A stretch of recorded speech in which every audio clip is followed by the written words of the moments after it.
Hi, this is Ian from EssentialTennis.com. Welcome to this strategy session in which we're going to be talking about singles and specifically how to keep your opponent off the net.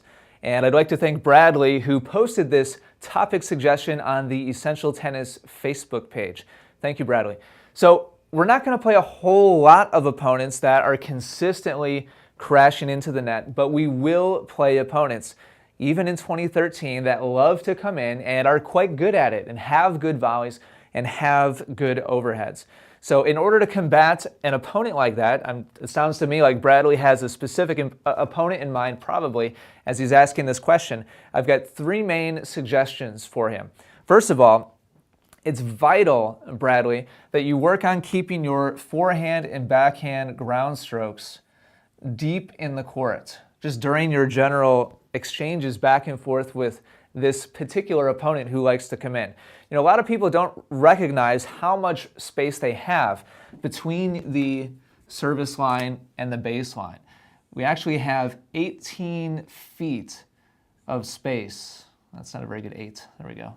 18 feet of space between the service line and the baseline. That's a lot of room.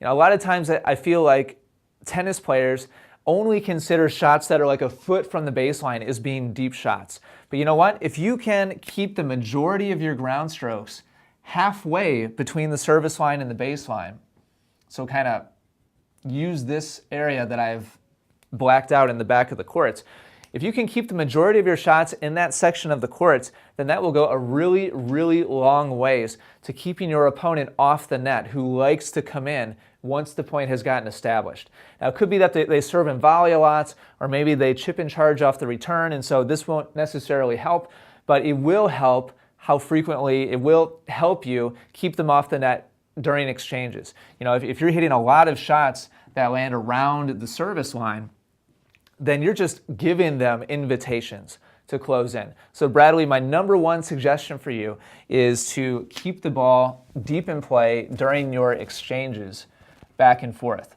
Now, the second and third recommendation that I have for you is to work on the shots that are necessary once your opponent already gets up to the net.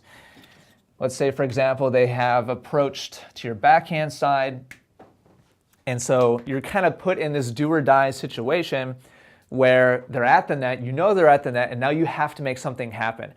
You must work on your lob and on your passing shots. Specifically, find a competitive or a cooperative drill in which you're put in this situation frequently and practice coming out on top when your opponent is going to be at the net. So that means working on your topspin and your backspin lob. It also means working on your down the line and sharp cross-court passing shots. And that's something you should be working on both your backhand and your forehand side, both the passing shots and the lob.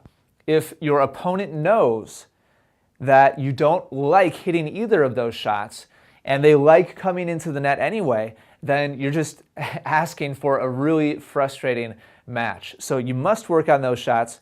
And also remember, work on the depth of your forehand and backhand ground strokes as well in those baseline exchanges. So Bradley, those are my top suggestions for you to be more successful against this type of player. Thank you so much for posting your question. I appreciate it. And if you're watching on YouTube right now, I'd really appreciate it if you give me a like or a thumbs up on YouTube. Also subscribe to Essential Tennis so that you can check out the rest of my strategy session videos as they become available. And if you'd like to be like Bradley, have your name up here and your question for me to answer, just leave that in the comments down below, no matter where you're watching, whether you're on EssentialTennis.com or YouTube.com. Leave your question about strategy in singles or doubles below, and I'll do my best to get to it. So until next time, thank you so much for watching, and good luck with your tennis.